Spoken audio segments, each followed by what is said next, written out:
നമസ്കാരം. കേരളപ്പച്ചയിലേക്ക് എല്ലാ പ്രേക്ഷകർക്കും സ്വാഗതം. കവിയും എഴുത്തുകാരനും ചലച്ചിത്ര നിരൂപകനും സഞ്ചാര സാഹിത്യകാരനും ഒക്കെയായ ശ്രീ ശൈലനാണ് നമുക്കൊപ്പം ചേരുന്നത്. നമസ്കാരം. കവി, എഴുത്തുകാരൻ, ചലച്ചിത്ര നിരൂപകൻ എന്നിങ്ങനെ നിരവധി തലങ്ങളിലൂടെ ഇങ്ങനെ സഞ്ചരിച്ചുകൊണ്ടിരിക്കുകയാണ്. എപ്പോഴും കേട്ടുമെടുത്തൊരു ചോദ്യമായിരിക്കും, എങ്കിൽ പോലും നമ്മൾ തുടങ്ങുമ്പോൾ ചോദിക്കേണ്ട ഒരു ചോദ്യം, എങ്ങനെ എഴുത്തിലേക്ക് എത്തി, എഴുത്തുകാരനായി മാറി? അത് ഈ സ്ഥിരം ചോദ്യമാണ് എന്ന് പറഞ്ഞ പോലെ തന്നെ അത് എല്ലാവരും പറയുന്ന ഒരു സ്ഥിരം ഉത്തരവും ഉണ്ടല്ലോ. എങ്ങനെയോ യാദൃച്ഛികമായിട്ട് എത്തിപ്പെട്ടു എന്നുള്ളത് തന്നെയാണ് അതിൻ്റെ ഉത്തരം. നമ്മൾക്കൊരു പ്രത്യേക കാലഘട്ടത്തിൽ സാഹിത്യത്തിനോട് ഒരു താല്പര്യം തോന്നുകയും പിന്നെ പറയുമ്പോൾ നമ്മൾക്കും ഒരു സ്പേസ്, എഴുതാനുള്ളൊരു സ്പേസ് ഉണ്ടെന്ന് മനസ്സിലാക്കുകയും, അത് എനിക്കൊന്നും മാത്രമല്ല ലോകത്തിൽ എല്ലാ മനുഷ്യനും അവനവനെ എക്സ്പ്രസ് ചെയ്യാനുള്ളൊരു സ്പേസ് ഉണ്ടെന്നാണ് ഞാൻ കരുതുന്നത്. അപ്പോൾ അവരവരുടെ മീഡിയം കണ്ടെത്തും ഒരു പ്രത്യേക കാലഘട്ടം എത്തുമ്പോൾ. ചില ആളുകൾക്ക് ഒത്തിരി മീഡിയങ്ങൾ കാണും, ചില ആളുകൾ ഒരേ മീഡിയത്തിൽ ഉറച്ചു നിൽക്കും. ചില കവിത എന്നൊക്കെ പറഞ്ഞു കഴിഞ്ഞാൽ ഒരുപാട് സ്പേസ് ഉള്ളതെന്ന് പറഞ്ഞാൽ അങ്ങനെ ആളുകളുടെ ഒരു ജനപ്രിയ കലയൊന്നും അല്ലല്ലോ. പക്ഷെ നമ്മൾ ഒരു പ്രത്യേക കാലഘട്ടത്തിൽ നമുക്ക് കവിത എഴുതാൻ പറ്റുമായിരിക്കും എന്നൊക്കെ തോന്നുന്നു, അല്ലെങ്കിൽ വളരെ കൗതുകകരമായ സാഹചര്യങ്ങളിലൂടെ കവിതയിലേക്ക് എത്തിപ്പെടുന്നു. സ്കൂളിലും കോളേജിലൊക്കെ പഠിക്കുന്ന സമയത്ത് നമ്മൾ മത്സരങ്ങൾക്കൊക്കെ വെറുതെ തമാശയ്ക്ക് പോയി എഴുതുമ്പോൾ അതിൽ സമ്മാനമൊക്കെ കിട്ടുമ്പോൾ നമുക്കൊരു നീ കൊള്ളാലോ എന്നുള്ളൊരു തോന്നൽ സ്വയം വരുമല്ലോ. അങ്ങനെയൊക്കെയാണ് എഴുതി തുടങ്ങിയത്. ആദ്യം വളരെ തമാശയ്ക്ക്, ഞാൻ പറഞ്ഞല്ലോ സ്കൂളിൽ ക്ലാസ് പഠിക്കുമ്പോൾ മത്സരങ്ങൾക്ക് പോയി എഴുതി തുടങ്ങി. അന്ന് ഞാൻ എഴുത്തുകാരനാണെന്നൊന്നും ഇപ്പോഴും എനിക്ക് തോന്നുന്നില്ല, അന്നും തോന്നിയിട്ടില്ല. നമ്മളങ്ങ് പോയി ക്ലാസ് കട്ട് ചെയ്യാൻ വേണ്ടിയുള്ള ഒരു സൗകര്യത്തിന് കോളേജിൽ നിന്ന് സ്കൂളിൽ നിന്നൊക്കെ കവിത എഴുതാൻ തുടങ്ങി. അപ്പോൾ അതിനൊക്കെ പ്രൈസ് കിട്ടി. പിന്നെ നമ്മൾ കുറച്ച് സീരിയസ് ആയിട്ട് വായിക്കുമ്പോൾ സ്വാഭാവികമായിട്ടും സാഹിത്യം നമ്മളെ സ്വാധീനിക്കുകയോ അല്ലെങ്കിൽ ബാധിക്കുകയോ ഒക്കെ ചെയ്യും. ആ ഒരു സമയത്ത് രണ്ട് തിരിച്ചറിവ് ഉണ്ടാവാം. ഒന്ന്, നമ്മൾക്ക് എഴുതാനുള്ളൊരു സ്പേസും നമ്മൾക്ക് എഴുതാനുള്ളൊരു ചിന്തയുണ്ടെന്നുള്ള, അല്ലെങ്കിൽ നമ്മുടെ ഒരു ആംഗിൾ, POV ഉണ്ടെന്നുള്ളത് നമ്മൾ മനസ്സിലാക്കും. മറ്റൊരു കൂട്ടർ ഇപ്പോൾ കുട്ടിക്കാലത്തൊക്കെ അല്ലെങ്കിൽ ചെറുപ്പകാലത്ത് എഴുതി തുടങ്ങിയ കാലത്ത്, എഴുത്തിൻ്റെ കുട്ടിക്കാലമാണ് ഉദ്ദേശിക്കുന്നത്, നമ്മൾ സ്വാഭാവികമായിട്ടും ഈ ക്യാമ്പുകൾ, സാഹിത്യ ക്യാമ്പുകളൊക്കെ പങ്കെടുക്കും. അതിൽ അന്ന് പങ്കെടുത്തിരുന്നതിൽ ഒരു 90% ആളുകളും പിന്നെ തിരിഞ്ഞു നോക്കുമ്പോൾ എഴുത്തിൽ തുടർന്നിട്ടില്ല. അപ്പോൾ രണ്ട് കാരണങ്ങൾ എന്ന് പറഞ്ഞില്ലേ, ചില ആളുകൾ എഴുത്തിൽ സ്പേസ് ഉണ്ടെന്ന് മനസ്സിലാക്കി എഴുതും, ചില ആളുകൾ നമുക്ക് ഇനി സ്പേസ് ഇല്ല എന്ന് സ്വയം തിരിച്ചറിയും.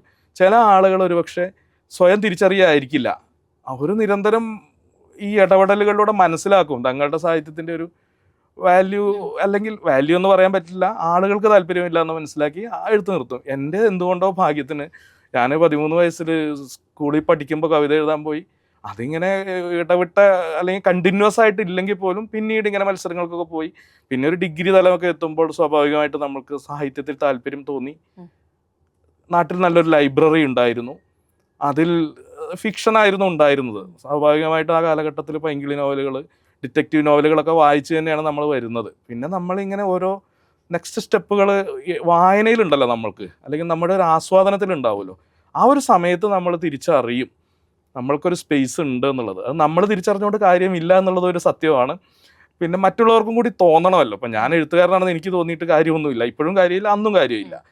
പക്ഷെ അങ്ങനെ ഒരു തോന്നൽ മറ്റുള്ളവർക്കും കൂടെ ഉള്ളത് കൊണ്ട് ആ ഒരു 13 വയസ്സ് തുടങ്ങിയത് ഇപ്പോഴും ഒരു 2-3 അല്ലെങ്കിൽ 3-4 ദശകങ്ങളായിട്ടും ഇപ്പോഴും എഴുത്തുകാരൻ എന്നുള്ള ലേബൽ വരുന്നുണ്ട് എന്നുള്ളതാണ്. ഈ എഴുത്തിൻ്റെ അല്ലെങ്കിൽ സാഹിത്യം എന്ന രൂപം ഓരോ കാലഘട്ടത്തിലും മാറിക്കൊണ്ടിരിക്കുകയാണ്. അതിൻ്റെ രീതികൾ, അല്ലെങ്കിൽ വായനക്കാരൻ അതിനെ സമീപിക്കുന്ന രീതികൾ. ഇന്നിപ്പോൾ ജെൻസി കാലഘട്ടമാണ്, ആൽഫ, ബീറ്റ ഇങ്ങനെ മാറിക്കൊണ്ടിരിക്കുന്നു. അവരെ ഒക്കെയും തൃപ്തിപ്പെടുത്താൻ നമുക്ക് സാധിക്കുമോ, അല്ലെങ്കിൽ അവരിലേക്ക് ഇറങ്ങിച്ചെന്ന് എങ്ങനെ ഇത് എഴുതാൻ സാധിക്കും, അങ്ങനെയൊക്കെയുള്ള കൺഫ്യൂഷൻസ് വരാനുണ്ടോ? ഇല്ല, അങ്ങനെയുള്ള കൺഫ്യൂഷൻ ഇല്ല. ഒന്നാമത് ഞാൻ ഈ ജെൻസി എന്നുള്ള പരാമർശത്തിനോട് ഒട്ടും യോജിക്കുന്ന ഒരു മനുഷ്യനല്ല. കാരണം അവനവൻ ജീവിക്കുന്ന കാലം അത്രേ ഉള്ളൂ. കുട്ടികളാണെങ്കിൽ അവർ ജീവിക്കുന്ന കാലം, എല്ലാവരും അതാത് കാലഘട്ടത്തിൽ ജീവിക്കുക എന്നുള്ളത് നോർമലാണെന്ന് വിശ്വസിക്കുന്ന ഒരാളാണ് ഞാൻ, അല്ലെങ്കിൽ ഔട്ട്ഡേറ്റഡുമാണ്. ഇപ്പം നമ്മൾ ഈ ജെൻസി എന്നും പറഞ്ഞു ന്യൂ ജനറേഷൻ എന്നൊക്കെ പറഞ്ഞ് ചിലപ്പോൾ സിനിമയുടെ കാര്യത്തിലൊക്കെ പലപ്പോഴും ഭീകരമായ വിമർശനം. കാരണം കവിത അധികം ആൾക്കാർ വായിക്കുന്നില്ല, സാഹിത്യം വായിക്കുന്നില്ല, സിനിമ കുറച്ചും കൂടെ ജനപ്രിയമായതുകൊണ്ട് ജെൻസി ആവുക അല്ലെങ്കിൽ ന്യൂ ജനറേഷൻ ആവുക എന്നൊക്കെ പറഞ്ഞാൽ എന്തോ അപരാധമാണെന്നുള്ള രീതിയിൽ എഴുതുകയും പറയുകയും ചിന്തിക്കുകയൊക്കെ ചെയ്യുന്ന ആളുകളുണ്ട്. അതൊരു ഔട്ട്ഡേറ്റഡ് ആയിട്ടുള്ള ചിന്താഗതിയാണെന്നാണ് തോന്നുന്നത്. അവനവൻ ജീവിക്കുന്ന കാലഘട്ടത്തിൽ ജീവിക്കാൻ പഠിക്കുക എന്നുള്ളതാണ്, സാഹിത്യത്തിലായാലും സിനിമയിലായാലും. അങ്ങനെ ഉണ്ടെങ്കിൽ മാത്രമേ നമ്മൾക്ക് എന്തെങ്കിലും നിലനിൽപ്പുള്ളൂ എന്നാണ് തോന്നുന്നത്. പക്ഷേ അതിനൊരു രണ്ടാമത്തെ വശമുണ്ട്. ഏത് എഴുത്തിനും അതിൻ്റെതായ ഒരു വായനക്കാരും ആസ്വാദകരും ഉണ്ട് എന്നുള്ളതാണ്. ഞാനിപ്പോൾ 1800കളിലെ കവിത എഴുതി കഴിഞ്ഞാലും അത് ആസ്വദിക്കുന്ന ഒരു ജനവിഭാഗം ഇവിടെ ഉണ്ട്, ഒരു മാനസികമായിട്ടുള്ള. അപ്പോൾ എല്ലാവർക്കും അവനവൻ്റെ സ്പേസ് ഉണ്ട്. പക്ഷെ പൊതുമണ്ഡലത്തിൽ ഇടം കിട്ടണമെങ്കിൽ കുറച്ചും കൂടെ അവനവൻ ജീവിക്കുന്ന കാലഘട്ടത്തിൽ ജീവിക്കുകയാണ്. അതൊരു പ്രതിസന്ധി, കൺഫ്യൂഷനും എന്നെ സംബന്ധിച്ചല്ല എന്നുള്ളതാണ്. അതില് ഇപ്പം കവിത എഴുതിയാണല്ലോ തുടങ്ങുന്നത്. അതായത് കൂടുതൽ ആളുകളിലേക്ക് എത്തുന്നത് കവിതയിലൂടെയാണ്. പിന്നീട് പല പല സാഹിത്യ രൂപങ്ങളിലേക്ക് പോകുകയാണ്. എങ്ങനെയാണ് ഈ കവിതയിൽ നിന്നും അടുത്ത തലത്തിലേക്ക് പോകണം, അല്ലെങ്കിൽ ഇപ്പോൾ ഒരു ചലച്ചിത്ര നിരൂപകനായി തീർന്നത്, ഒപ്പം തന്നെ മറ്റ് സാഹിത്യ വിമർശനങ്ങൾ, നിരൂപണങ്ങൾ, ഇതിലൊക്കെ എത്തിപ്പെടുന്നത് എങ്ങനെയാണ്? അതും തീർത്തും സ്വാഭാവികമായിട്ടാണ്. നമ്മൾക്ക് ആ ഒരു കാലഘട്ടം, ഞാനൊക്കെ ജനിച്ചിരുന്ന ഈ ഒരു സോഷ്യൽ മീഡിയകൾ ഇല്ലാത്തൊരു കാലഘട്ടമായിരുന്നു. ആ സമയത്ത് സ്വാഭാവികമായിട്ടും നമ്മൾ പിന്നെ കത്തെഴുത്തിനായിരുന്നു അന്നൊക്കെ ഇമ്പോർട്ടൻസ്. കത്തുകളായിരുന്നു സുഹൃത്തുക്കൾ തമ്മിലുള്ള ഒരു കമ്മ്യൂണിക്കേഷൻ സാധ്യമായിരുന്ന ഒരുപക്ഷെ ഏക മേഖല. ഫോൺ പോലും പിന്നെയാണ് ഒരുപക്ഷെ കുറച്ചും കൂടെയൊക്കെ വന്നു തുടങ്ങിയതും. അത് ഇത്രത്തോളം വ്യാപകമായത് ഈ അടുത്ത കാലഘട്ടത്തിൽ അറിയാമല്ലോ, നിങ്ങൾക്ക് എല്ലാവർക്കും അറിയാവുന്ന കേസാണ്. അപ്പോൾ ആ കത്തെഴുതുമ്പോൾ സ്വാഭാവികമായിട്ടും നമ്മൾക്കൊരു ക്രിയേറ്റിവിറ്റി വേണം. ഫോൺ ചെയ്യാനും വേണം, ഇല്ല എന്നുള്ള ഉദ്ദേശിക്കുന്നത്, ഒരു മെസ്സേജ് അയക്കാനും വേണം. അപ്പോൾ നമ്മൾ സ്വാഭാവികമായിട്ടും ധാരാളം കത്തുകൾ എഴുതുന്നു, നമ്മൾ കണ്ട വിശേഷങ്ങൾ മറ്റുള്ളവരായിട്ട് പങ്കുവയ്ക്കുന്നു. ആ സമയം മിനി മാസികകളുടെ ഒരു കാലഘട്ടമായതുകൊണ്ട് സ്വന്തമായിട്ടൊരു മിനി മാസിക തുടങ്ങുന്നു. അതൊക്കെയാണ് നമ്മുടെ ഒരു സോഷ്യൽ മീഡിയ. ആ ഒരു സമയത്ത് പിന്നെ സിനിമ എന്ന് പറഞ്ഞു കഴിഞ്ഞാൽ 90% അല്ലെങ്കിൽ 100% ആളുകളുടെയും ഒരു ആസ്വാദനത്തിന്റെ പരിധി വരുന്ന ഒരു കാര്യമാണ്. ഏത് വലിയ ആളും ചെറിയ ആളും സിനിമ ആസ്വദിക്കുന്നവർ തന്നെയാണ്. സമയം കിട്ടാത്തതിന്റെ പ്രശ്നത്തിലാണ് പലപ്പോഴും നമ്മൾ ഇന്റലക്ച്വൽസ് എന്നൊക്കെ പറയുന്ന ആളുകൾ ആ സിനിമ കാണാൻ പോകാത്തത്, അല്ലെങ്കിൽ അതിന് സമയം വേണമല്ലോ എന്ന് കരുതിയിട്ടാണ്. അപ്പോൾ അത് സ്വാഭാവികമായിട്ടും നമ്മൾ സിനിമ കുട്ടിക്കാലം മുതലേ കാണുന്നു. അതിന് നമ്മുടേതായ ഒരു ആസ്വാദന തലം ഉണ്ടായിരിക്കും. ഇപ്പം നിരൂപകൻ എന്നുള്ളതിലുപരി ഞാനൊരു ആസ്വാദകനാണ് എന്നുള്ളതാണ് എല്ലാ കാലത്തും. ഇപ്പോഴും അതെ, ഇപ്പോഴും ഇറങ്ങിയ സിനിമ അന്നോ അല്ലെങ്കിൽ പിറ്റേ ദിവസമോ കാണാൻ ശ്രമിക്കുന്ന ഒരാളാണ്. അതിൽ നിന്നൊരു ആനന്ദം എനിക്ക് കിട്ടുന്നുണ്ട്. അപ്പോൾ അത് മറ്റുള്ളവരായിട്ട് കമ്മ്യൂണിക്കേറ്റ് ചെയ്യുമ്പോൾ കവിതയുടെയോ സാഹിത്യത്തിൻ്റെയോ കാര്യം പറഞ്ഞ പോലെ തന്നെ അത് മറ്റുള്ളവർക്ക് ആ ഒരു എഴുത്തോ അല്ലെങ്കിൽ നമ്മൾ പങ്കുവയ്ക്കുന്ന ഒരു രീതിയോ ഇഷ്ടപ്പെടുന്നുണ്ട് എന്ന് മനസ്സിലാകുമ്പോഴാണ് നമ്മൾ അത് എഴുതാൻ തുടങ്ങുന്നത്.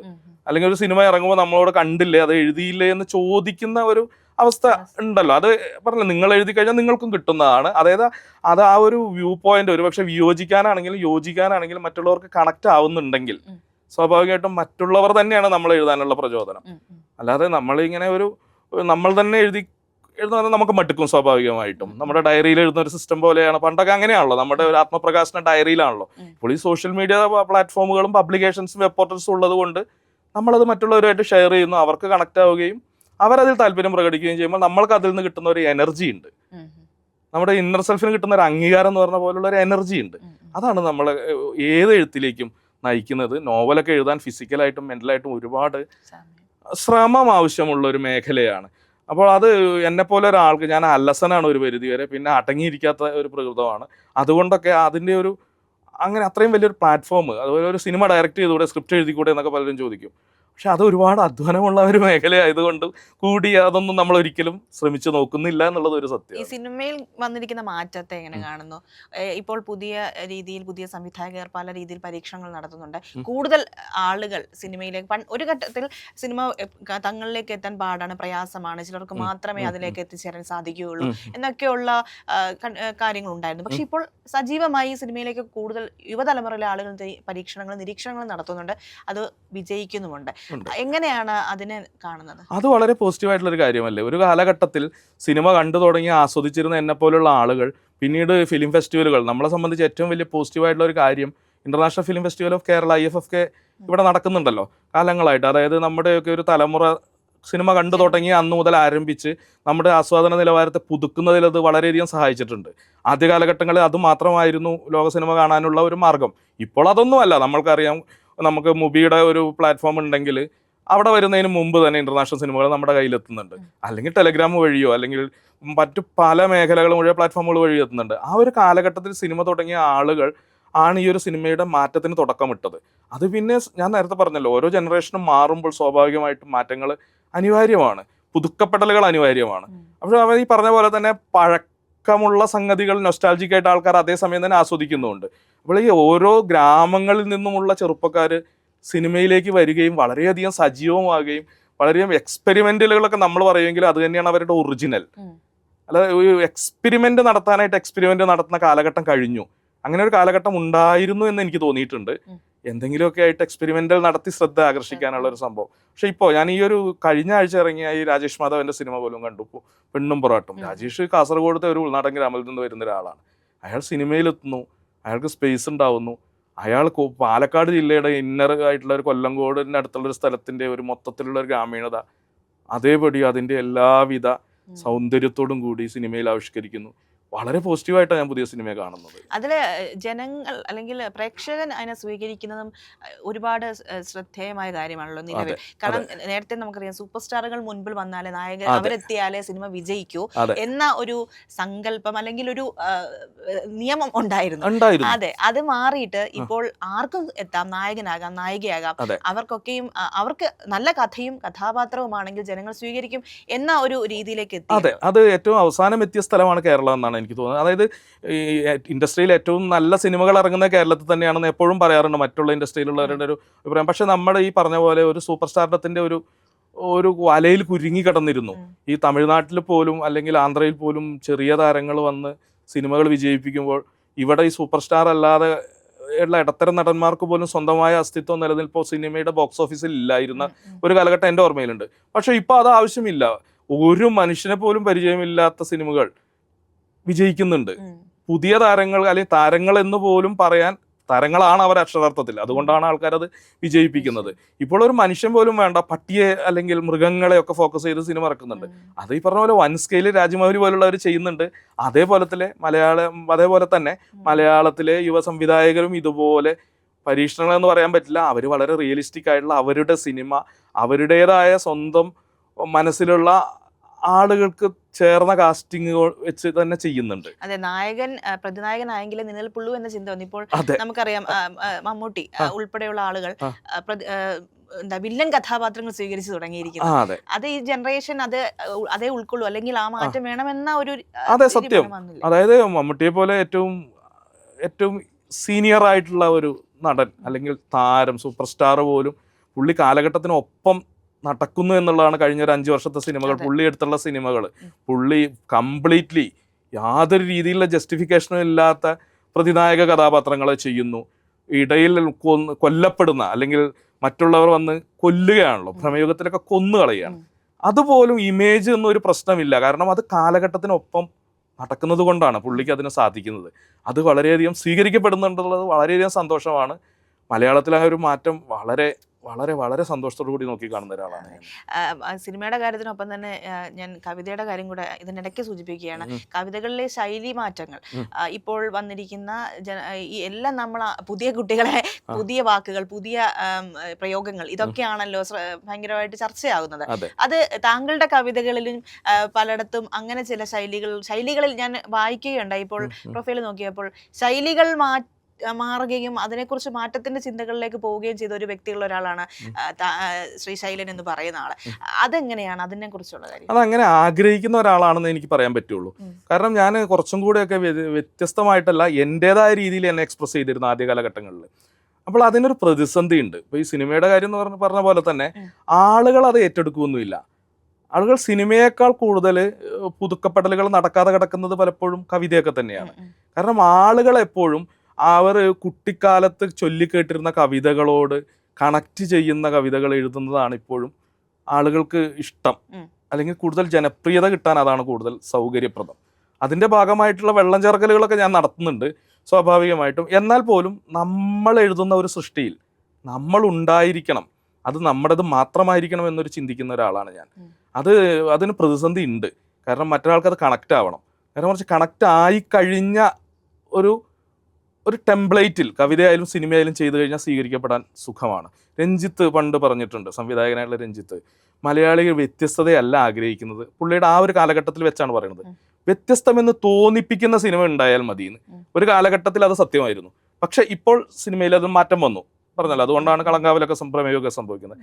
കവിതയിൽ ഇപ്പോഴും ഒരു പരിധി വരെ വ്യത്യസ്തതയല്ല ആളുകൾക്ക് കൂടുതൽ ഇഷ്ടം, വ്യത്യസ്തമെന്ന് തോന്നിപ്പിക്കുന്ന ഒരു ശൈലിയൊക്കെ ഉണ്ടായാൽ മതി. കുറച്ചും കൂടെയൊക്കെ ജനപ്രിയമാകാനും മുഖ്യധാരയിലെ പ്രസിദ്ധീകരണങ്ങളിൽ വരാനും ആളുകൾ കുറച്ചും കൂടെയൊക്കെ ചർച്ച ചെയ്യപ്പെടാനും കുറച്ചും കൂടെയൊക്കെ വെള്ളം ചേർക്കലുകൾ ആവശ്യമാണെന്ന് തിരിച്ചറിഞ്ഞ് ഞാൻ എൻ്റെതായ ശൈലി കുറച്ചൊന്ന് മാറ്റി പിടിച്ചാണ് എഴുതാറുള്ളത് ഒരു കാലഘട്ടത്തിന് ശേഷം എന്നുള്ളത് തുറന്നു പറയാൻ എനിക്ക് യാതൊരു ബുദ്ധിമുട്ടുമില്ല. നമ്മുടെ ഉള്ളിൽ തോന്നുന്ന കവിത അതുപോലെ എഴുതിയാൽ പലപ്പോഴും കമ്മ്യൂണിക്കേറ്റ് ചെയ്യാൻ പ്രശ്നമുണ്ട്. കാരണം അത് വളരെ കുറച്ച് ശതമാനം ആളുകൾക്ക് കമ്മ്യൂണിക്കേറ്റ് ചെയ്യുള്ളൂ. പക്ഷെ ആ ഒരു ഇടം നമുക്ക് സേഫ് ആയിരിക്കും. ഈ സാഹിത്യത്തിലും സിനിമയിലും ഒക്കെയുള്ള രാഷ്ട്രീയ കടന്നുകയറ്റം, അല്ലെങ്കിൽ ഇപ്പോൾ നമ്മൾ ഏറ്റവും ചർച്ചയാക്കിയിരിക്കുന്ന അവസാനത്തെ വിഷയം കേരള സ്റ്റോറി, ആ സിനിമയെ ബന്ധപ്പെട്ടും അതിൻ്റെ ഉള്ളടക്കം സംബന്ധിച്ചും, അതിനൊപ്പം തന്നെ സിനിമകളിലെ പേരുകൾ മാറ്റുന്ന, പേരുകൾ സെൻസറിന് വെക്കുന്ന ഒരു സാഹചര്യം, അതിനെ എങ്ങനെ നോക്കിക്കാണുന്നു? അത് വളരെ നെഗറ്റീവായിട്ടുള്ളതും വളരെ മോശമായിട്ടുള്ളതും, അത് നമ്മളൊരു ഇന്ത്യ എന്നുള്ള രാജ്യത്തിനുള്ളിൽ ജീവിക്കുമ്പോൾ ഒരു സ്റ്റേറ്റിനെതിരെ ഇങ്ങനെ പ്രൊപ്പഗാണ്ട വെച്ചിട്ട് പരസ്യമായിട്ട് പ്രൊപ്പഗാണ്ട വെച്ച് അത്രയും നെഗറ്റീവായ കാര്യങ്ങൾ ഉള്ള കാര്യമാണ് ഫോക്കസ് ചെയ്യുന്നതെങ്കിൽ നമുക്ക് കുറേം കൂടെയൊക്കെ വിശ്വസിക്കാം. ഇപ്പോൾ ബീഫ് വായിൽ കുത്തിക്കയറ്റുന്ന ഒരു സമയം കേരളത്തിൽ വന്നിട്ടില്ല അല്ലേ? ഇപ്പൊ ഞാനും നിങ്ങളും ഒരു പ്ലേറ്റ് ബീഫ് മുന്നിൽ വെക്കുകയാണെങ്കിൽ അത് ഏറ്റവും കൂടുതൽ എനിക്ക് കഴിക്കണം എന്നായിരിക്കും എനിക്ക് ആഗ്രഹം. നിങ്ങളുടെ വായിലോ അല്ലെങ്കിൽ മറ്റാരുടെയെങ്കിലും വായിൽ കുത്തിക്കയറ്റണമെന്ന് നമ്മളൊരിക്കലും ചിന്തിക്കുന്നില്ല. അപ്പൊ അത് വളരെ സിമ്പിളായിട്ടുള്ള ഒരു കാര്യം. അതുപോലെ 100,000 സംഗതികൾ ഞാൻ ഈ സിനിമ സത്യം പറഞ്ഞാൽ കണ്ടില്ല, കണ്ടിരിക്കാൻ എന്നെ കൊണ്ട് കഴിയില്ല എന്നുള്ളത് എനിക്ക് അറിയുന്നത് കൊണ്ട്. അതെ, അതല്ല ആദ്യത്തെ കേരള സ്റ്റോറി ഫസ്റ്റ് കാണാതിരിക്കലുള്ള ഒരു പൊളിറ്റിക്സ് ഉണ്ട് എന്നുള്ളത് കൊണ്ടാണ് അത്രയും നെഗറ്റീവാണെന്ന് മനസ്സിലായത്. കാണാതെ പിന്നെ എങ്ങനെ നിനക്ക് വിലയിരുത്താൻ കഴിയുമെന്ന് പറഞ്ഞാൽ നമ്മളുടെ അതേ മനസ്സുള്ള ആളുകൾ പറയുമ്പോൾ പിന്നെ നമ്മളും കൂടെ ഇനി ഇത് നെഗറ്റീവ് ആവേണ്ടതില്ലല്ലോ. ഒരു സ്റ്റേറ്റിനെ മൊത്തത്തിൽ ഇതങ്ങ് താറടിച്ച് കാണിക്കുകയാണ്. അതിൻ്റെ ഒരു ആഫ്റ്റർ എഫക്ട്സ് വരും തലമുറയ്ക്ക് നന്നായിട്ട് വരും. കാരണം നമ്മൾ ഒരിക്കലും കേരളത്തിൽ മാത്രം ഒതുങ്ങിക്കൂടുന്ന ആളുകളല്ല. നമ്മൾ ഇന്ത്യയുടെ പല ഭാഗങ്ങളിലും പോയി പല കാര്യങ്ങൾക്ക്, ഇപ്പൊ ഞാനൊക്കെ യാത്ര ചെയ്യുന്ന ഒരാളാണ്. നേരെ മറിച്ച് അതല്ലാതെ ഉപജീവനത്തിന്റെ മാർഗമായിട്ടും തൊഴിലിനും വേണ്ടി നോർത്ത് ഇന്ത്യയിൽ ജീവിക്കുന്ന മലയാളികളെ ആ ഒരു സമൂഹം, ഒരുപക്ഷെ ഇപ്പൊ ഒരു പ്രത്യേക വിഭാഗം ആളുകൾ അത് തന്നെയാണ് കേരള സ്റ്റോറീസ് എന്നും പറഞ്ഞ് അവരുടെ ഒരു രാഷ്ട്രീയത്തിന്റെ പേരിൽ അതിനെ അന്ധമായിട്ട് പിന്തുണയ്ക്കുന്നുണ്ട്. എന്തിനാണെന്ന് മനസ്സിലാവുന്നില്ല. കാരണം അവരുടെയും വരും തലമുറയ്ക്ക് പ്രതിസന്ധി ഉണ്ടാക്കാൻ പോകുന്ന ഒരു കാര്യമാണ് ചെയ്തു വെക്കുന്നത്. കേരളം എന്ന് പറഞ്ഞ സ്റ്റേറ്റ് എല്ലാവരും വന്നു നോക്കി കാണുന്നില്ല. വന്നു നോക്കി കണ്ടു കഴിഞ്ഞാൽ അവരുടെ അഭിപ്രായം മാറും എന്നുള്ള കാര്യത്തിൽ ആർക്കും സംശയമൊന്നും ഉണ്ടാവില്ല. പക്ഷെ ആരും വന്നു നോക്കുന്നില്ലല്ലോ. ഈ സിനിമ 100 കോടിയൊക്കെ കളക്ട് ചെയ്യുന്നു, അതിനൊപ്പം തന്നെ പിന്നെ മികച്ച സംവിധായകനുള്ള അവാർഡ് കൊടുക്കുന്നു. അതൊക്കെ ഒരു വളരെയധികം പ്രതിസന്ധിയാണ്. പേരുമാറ്റലുകൾ ഈ സിനിമയിലെ കഥാപാത്രങ്ങൾ ഒതുങ്ങി നിൽക്കുന്നില്ല എന്നുള്ളതാണ്. ഇന്ത്യയിൽ യാത്ര ചെയ്യുമ്പോൾ നമ്മൾ ആദ്യം യാത്ര ചെയ്തിരുന്ന പല സ്ഥലങ്ങളുടെ പേരും ഇപ്പോൾ അതല്ല. അങ്ങനെ 100 കണക്കിന് ഉദാഹരണങ്ങൾ ഞാൻ ഈ ഒരു 30 വർഷത്തിനുള്ളിൽ യാത്ര ചെയ്തപ്പോൾ സ്ഥലങ്ങളുടെ പേരുകൾ മാറിയത് ഞാൻ കണ്ടിട്ടുണ്ട്. ഒരു കാര്യമില്ല, ഒരു സ്ഥലത്തിന്റെ പേര് മാറിയത് കൊണ്ട് പ്രത്യേകിച്ച് എന്തെങ്കിലും ഗുണം കിട്ടുന്നുണ്ടോ? ഈ അതിനൊപ്പം തന്നെ കേരളത്തിലെ രാഷ്ട്രീയ പശ്ചാത്തലം കൂടി നമ്മൾ എടുത്തു പറയേണ്ടതാണ്. ഈ താങ്കൾ വളരെ ഈ രാഷ്ട്രീയ വിഷയങ്ങളെ വളരെ വ്യക്തമായി നിരീക്ഷിക്കുന്ന ഒരു ആൾ കൂടിയാണ്. കാരണം ഞാൻ FB ഇപ്പോൾ ഏറ്റവും അവസാനം കഴിഞ്ഞ ദിവസം ഒരു 2.5 വയസ്സുകാരിയായ കുഞ്ഞിന്റെ അതിനെക്കുറിച്ചൊരു പോസ്റ്റ് ഇട്ടിരിക്കുന്നത് കണ്ടു. മാത്രമല്ല താഴോട്ട് നോക്കുമ്പോൾ നിരവധി വിഷയങ്ങളിൽ അഭിപ്രായ പ്രകടനം നടത്തിയിട്ടുണ്ട്. എന്താണ് ഈ കേരളത്തിൽ ഇപ്പോൾ മുൻപോട്ട് പോകുന്ന രീതികൾ, അല്ലെങ്കിൽ കേരളത്തിലെ രാഷ്ട്രീയ സ്വഭാവം, പൊളിറ്റിക്കൽ വ്യൂസ്, അതൊക്കെ എങ്ങനെയാണ്? പൊളിറ്റിക്കൽ അല്ലാതെ ഒരു എഴുത്തുകാരനോ ഒരു വ്യക്തിക്കോ നിലനിൽപ്പില്ല എന്ന് വിശ്വസിക്കുന്ന ഒരാളാണ്. അത് പൊളിറ്റിക്സ് എന്ന് പറഞ്ഞാൽ കക്ഷി രാഷ്ട്രീയമല്ല. ഞാൻ ഇത്രയും കാലമായിട്ട് ഒരു രാഷ്ട്രീയ കക്ഷിയിലോ മെമ്പറോ അല്ലെങ്കിൽ സംഘടനകളിലോ ഒന്നും മെമ്പറൊന്നുമല്ല. പക്ഷെ നമ്മൾക്ക് സ്വാഭാവികമായിട്ടും കൃത്യമായ രാഷ്ട്രീയ നിരീക്ഷണങ്ങളും രാഷ്ട്രീയ ബോധ്യങ്ങളും അതിനെ അടിസ്ഥാനമാക്കിയുള്ള നിലപാടുകളും ഉണ്ടായിരിക്കും. അപ്പോൾ എന്നെ സംബന്ധിച്ച് സ്വാഭാവികമായിട്ട് എനിക്ക് പക്ഷമുണ്ട്. അത് പക്ഷേ അന്ധമായ രാഷ്ട്രീയത്തിൻ്റെ പേരിലല്ല എന്നുള്ളതാണ് സത്യം. നമ്മൾ ഒബ്സർവ് ചെയ്യുന്ന ഒരു രാഷ്ട്രീയവും സാമൂഹ്യ സ്ഥിതിയും നമ്മളിൽ രൂപപ്പെടുത്തിയെടുക്കുന്നതാണത്. നിലവിലുള്ള രാഷ്ട്രീയം, ഞാനിപ്പോൾ നോർത്ത് ഇന്ത്യയെക്കുറിച്ച് പറഞ്ഞ അതേപോലെ തന്നെ പ്രൊപ്പഗാണ്ട വെച്ച് ഇവിടെ മീഡിയകൾ നമ്മുടെ സ്റ്റേറ്റിനെതിരെ തന്നെ അല്ലെങ്കിൽ നമ്മുടെ സാമൂഹ്യ വ്യവസ്ഥിതിക്ക് എതിരെ തന്നെ നീങ്ങുന്നുണ്ട് എന്നുള്ളതാണ് നമ്മൾക്ക്. അതുകൊണ്ടാണ് പലപ്പോഴും നമ്മൾക്ക് ഫേസ്ബുക്കിലൊക്കെ പലപ്പോഴും രാഷ്ട്രീയം തുറന്നെഴുതേണ്ടി വരുന്നത്. അല്ലാതെ നമ്മൾക്ക് അതിൽ നിന്ന് എന്തെങ്കിലും ഗുണം കിട്ടുമെന്ന് കരുതിയല്ല, നമ്മുടെ ഒരു സമൂഹത്തിനെയും വരും തലമുറയെയും നമ്മൾ പലപ്പോഴും കണക്കിലെടുക്കുന്നുണ്ട്. അപ്പോൾ നിലവിലുള്ള ഒരു രാഷ്ട്രീയ അവസ്ഥയിൽ സ്വാഭാവികമായിട്ടും ഈ ഒരു മീഡിയകൾ പ്രൊപ്പഗാണ്ട സെറ്റ് ചെയ്തിട്ട് കേരളം എന്തോ മോശമാണെന്ന് നോർത്ത് ഇന്ത്യയിൽ പ്രചരിപ്പിക്കപ്പെടുന്ന അത് എടുത്ത് ഇവിടെ ഉപയോഗപ്പെടുത്തുകയും സ്വന്തം നിലയിൽ അവരുടേതായ രീതിയിൽ രൂപപ്പെടുത്തിയെടുത്ത അല്ലെങ്കിൽ കുക്ക് ചെയ്തെടുത്ത സ്റ്റോറികൾ പ്രചരിപ്പിക്കുകയും ചെയ്യുന്നുണ്ട്. അപ്പോൾ നമ്മൾ കൂടുതൽ പൊളിറ്റിക്കലായി മാറുകയാണ് അല്ലേ? ഇന്ത്യ എന്ന് പറഞ്ഞ രാജ്യത്ത് ഇത്രയധികം നെഗറ്റീവ് പൊളിറ്റിക്സ് എന്ന് നമ്മൾ വിശ്വസിക്കുന്ന, അല്ലെങ്കിൽ ഭൂരിഭാഗം മലയാളികളും വിശ്വസിക്കുന്ന ഒരു പൊളിറ്റിക്സ് വന്നതുകൊണ്ടാണ് നമ്മൾ അതിനെതിരെ കൂടുതൽ ജാഗരൂകരായത്. കേരളത്തിനെ സംബന്ധിച്ചും അത് തന്നെ പോസിറ്റീവ് പൊളിറ്റിക്സ് എന്ന് നമ്മൾ വിശ്വസിക്കുന്ന, അല്ലെങ്കിൽ ജനങ്ങൾക്ക് ഉപകാരപ്രദമായിട്ടുള്ളൊരു രാഷ്ട്രീയ സംവിധാനമോ ഭരണ സംവിധാനമോ ഉള്ളപ്പോൾ അതിനെ മനഃപൂർവ്വം തകർക്കാൻ വേണ്ടി ശ്രമിക്കുമ്പോൾ സ്വാഭാവികമായിട്ടും നമ്മൾക്ക് കൂടുതൽ പൊളിറ്റിക്കലാവാൻ ശ്രമിക്കും. അതാണല്ലോ നമ്മൾക്ക് അക്ഷരം അറിയുന്നത് കൊണ്ട് എന്തെങ്കിലുമൊക്കെ നമ്മൾക്ക് ഉള്ള ബോധ്യങ്ങൾ എഴുതുക എന്നുള്ളത് കൂടി ഇതിൻ്റെ ഒരു ആവശ്യമാണെന്ന് ഞാൻ കരുതുന്നു. ഇതില് ഇപ്പോൾ തെരഞ്ഞെടുപ്പാണ് ഏറ്റവും പ്രധാനമായി മുൻപിൽ നിൽക്കുന്ന ഒരു വിഷയം. അതുകൊണ്ട് തന്നെയാണല്ലോ ഈ ചർച്ചകൾ ഇങ്ങനെ അതെ, അതെ, അതെ, സജീവമാകുന്നത്. അതെ, അതെ. അതിൽ തന്നെ സാഹിത്യ മേഖലയിൽ നിന്നുള്ള ഒരു വ്യക്തി ആയതുകൊണ്ട് കൂടി ചോദിക്കുകയാണ്. സാഹിത്യകാരന്മാർ അഭിപ്രായ പ്രകടനം നടത്തി ഇപ്പോൾ സജീവമായി രംഗത്തുണ്ട്. പ്രധാനമായും ഭരണ തുടർച്ച വേണോ വേണ്ടയോ എന്ന ചോദ്യത്തിനാണ് ഒരു ഉത്തരം പറഞ്ഞുകൊണ്ടിരിക്കുന്നത്. ആ അഭിപ്രായ പ്രകടനത്തെ എങ്ങനെ വീക്ഷിക്കുന്നു? സാഹിത്യകാരന്മാർക്ക് സ്വാഭാവികമായിട്ട് അവരൊരു വ്യക്തിയും സമൂഹത്തിൽ ജീവിക്കുന്ന ഒരു പൗരനുമായതുകൊണ്ട് അവർക്ക് അഭിപ്രായ പ്രകടനങ്ങൾ നടത്തുക തന്നെ വേണം. അപ്പോൾ അഭിപ്രായ പ്രകടനങ്ങൾ നടത്തുമ്പോൾ ഞാൻ വളരെ എൻ്റേതെന്ന ഒരു ബോധ്യം പറയുമ്പോൾ മറ്റുള്ളവർക്കും അത് ബോധ്യപ്പെട്ടില്ലെങ്കിൽ ഒരു പക്ഷേ അപഹാസ്യനായി മാറും എന്നുള്ള ഒരു എന്താ പറയുക വസ്തുതയുണ്ട്. അപ്പോൾ ഞാൻ എൻ്റേതായപ്പോൾ ഞാൻ പറയുന്നത്, ഞാൻ പലപ്പോഴും പറയാറുണ്ട്, ഞാൻ യാത്ര ചെയ്യുന്ന ഒരാളാണ്. അതിപ്പോൾ യാത്രാവിവരണം എഴുതുക എന്നൊന്നും ലക്ഷ്യം വെച്ചുകൊണ്ടല്ല. ഞാൻ കവിത എഴുതി തുടങ്ങിയ പറഞ്ഞ പോലെ തന്നെ സ്കൂൾ ക്ലാസ്സിൽ പഠിക്കുമ്പോൾ വീട്ടിൽ നിന്ന് നാട് വിട്ടുപോയി യാത്രകൾ തുടങ്ങിയ ഒരാളാണ് ഞാൻ. അങ്ങനെ കൃത്യമായ അജണ്ടയുണ്ടായിട്ടോ ആവശ്യമുണ്ടായിട്ടോ യാത്ര ചെയ്യുന്ന ഒരാളല്ല. അപ്പോൾ നമ്മൾ യാത്ര ചെയ്യുമ്പോൾ ഞാൻ നേരത്തെ സാഹിത്യത്തിൽ പറഞ്ഞ പോലെ തന്നെ നമ്മുടെ ജീവിതത്തിൽ ഓരോ നെക്സ്റ്റ് സ്റ്റെപ്പുകളുണ്ട് ഓരോ മനുഷ്യർക്കും. അങ്ങനെയാണ് അവരുടെ ഒരു വളർച്ചയുടെ ഘട്ടം. അപ്പോൾ നമ്മൾ ആദ്യം യാത്ര ചെയ്യുന്ന ഒരു അവസ്ഥയായിരിക്കില്ല പിന്നീട് യാത്ര ചെയ്യുമ്പോൾ. അപ്പോൾ നമ്മൾ ഒരു കാലഘട്ടത്തിൽ ഞാൻ ഡ്രൈവ് ചെയ്ത് യാത്ര ചെയ്യാൻ തുടങ്ങി. നമ്മുടെ കംഫർട്ട് പോയിന്റുകൾ ഉണ്ടായിരിക്കുമല്ലോ. ഞാൻ കേരളത്തിൽ ഡ്രൈവ് ചെയ്യാൻ എനിക്ക് ഭയങ്കര പ്രശ്നമായിരുന്നു, ഭ്രാന്ത് പിടിക്കുമായിരുന്നു ഒരു പ്രത്യേക കാലഘട്ടം വരെ. അത് 2-3 കാരണങ്ങൾ കൊണ്ട്. ഒന്ന് റോഡുകളുടെ പ്രശ്നമാണ്. പിന്നെ കണക്ട് ചെയ്യുന്ന റോഡുകൾ വളരെ കുറവ് എണ്ണമേ ഉണ്ടായിരുന്നു. ഇപ്പോൾ എൻ്റെ ഒരു കാര്യം പറഞ്ഞു കഴിഞ്ഞിട്ടുണ്ടെങ്കിൽ, ഞാൻ മലപ്പുറത്ത് നിന്നും തൃശ്ശൂർ വരുമ്പോൾ 2 റൂട്ടുകളിലായിരുന്നു അന്ന് ഡ്രൈവ് ചെയ്ത് പോകാൻ പോലും സാധ്യമായിരുന്നുള്ളൂ. എറണാകുളത്ത് വരുമ്പോഴും തിരുവനന്തപുരത്ത് വരാനൊക്കെ മലപ്പുറത്ത് നിന്നുള്ള കാര്യമാണ് ഞാൻ ഈ പറയുന്നത്. നേരെ മറിച്ച് ഇന്ന് എനിക്ക് പോകുമ്പോൾ എനിക്ക് കേരളത്തിൽ ഡ്രൈവ് ചെയ്യാൻ ഭ്രാന്തില്ല. ദേശീയപാത MC റോഡിൻ്റെ കാര്യമല്ല ഞാൻ പറയുന്നത്. ഉൾനാടൻ പാതകൾ, റോഡുകളെല്ലാം ഏറെക്കുറെ റൺവേയുടെ അവസ്ഥയിലാണ് നിൽക്കുന്നതെന്ന് ഡ്രൈവ് ചെയ്ത് പോകുന്ന എല്ലാ ജില്ലകളിലും ഡ്രൈവ് ചെയ്യുന്ന ഒരാളെന്നുള്ള നിലയിൽ എനിക്ക് പറയാൻ പറ്റും. ദേശീയപാതകളിലും മെയിൻ റോഡുകളിലൊക്കെ സ്വാഭാവികമായിട്ടും പ്രശ്നങ്ങൾ വരുന്നുണ്ട്. അതിൻ്റെ പണി നടക്കുന്നത് ഭാഗമായിട്ട് ഗതാഗത ബുദ്ധിമുട്ട് വരുന്നുണ്ട്. മഴ പെയ്യുമ്പോഴുള്ള പ്രശ്നങ്ങളുണ്ട്. റോഡിൽ പണി നടക്കുമ്പോൾ, ഓവർ ബ്രിഡ്ജിൻ്റെ ഫ്ലൈ ഓവറിൻ്റെയൊക്കെ പണി നടക്കുമ്പോൾ സ്വാഭാവികമായിട്ടും സൈഡ് റോഡിലൂടെ വിടുമ്പോൾ അവിടെ താങ്ങാനാവാത്ത ഗതാഗതം വരുമ്പോഴുള്ള പ്രശ്നങ്ങളൊക്കെ ഉണ്ട്. എന്നല്ലാതെ അത് മാറ്റി നിർത്തി കഴിഞ്ഞാൽ കേരളത്തിൻ്റെ ഒരു ഉൾനാടൻ മേഖലകളിലൂടെയുള്ള റോഡുകളിലൂടെ യാത്ര ചെയ്ത് കഴിഞ്ഞിട്ടുണ്ടെങ്കിൽ, അതിപ്പോൾ എല്ലാവർക്കും എന്നെപ്പോലെ വെറുതെ യാത്ര ചെയ്യേണ്ട അവസ്ഥയായിരിക്കില്ല. ആവശ്യത്തിന് യാത്ര ചെയ്യുമ്പോൾ ബൈപ്പാസുകൾ ഇഷ്ടം പോലെയുണ്ട്. അത് ബൈപ്പാസ് എന്നുള്ള പേരിൽ മാത്രമല്ല. നമ്മൾ ഗൂഗിൾ ചെയ്ത് കഴിഞ്ഞിട്ടുണ്ടെങ്കിൽ നമ്മുടെ മുന്നിൽ ഒരു 5 വഴികൾ തെളിഞ്ഞു വരുന്നു. 5 മിനിറ്റോ 10 മിനിറ്റോ അല്ലെങ്കിൽ 10 കിലോമീറ്ററോ 5 കിലോമീറ്ററോ മാറ്റമുള്ളത്. ഇപ്പോൾ തിരുവനന്തപുരത്തേക്കുള്ള കാര്യം പറഞ്ഞു കഴിഞ്ഞാൽ ഇതേ അവസ്ഥയുണ്ട്. മലയോര ഹൈവേ ഉണ്ട്, തീരദേശ ഹൈവേ ഉണ്ട്, NH ഉണ്ട്, MC റോഡ് ഉണ്ട്. അതൊന്നുമല്ലാത്ത ഒത്തിരി പാതകൾ ഒരു മനുഷ്യൻ പോലും ഇല്ലാത്ത സ്ഥലങ്ങളിലൂടെ പോലും കടന്നു പോകുന്നുണ്ട്. അതൊരു വലിയ മാറ്റമായിട്ടാണ് ഒരു യാത്ര ചെയ്യുന്ന ഒരാൾ.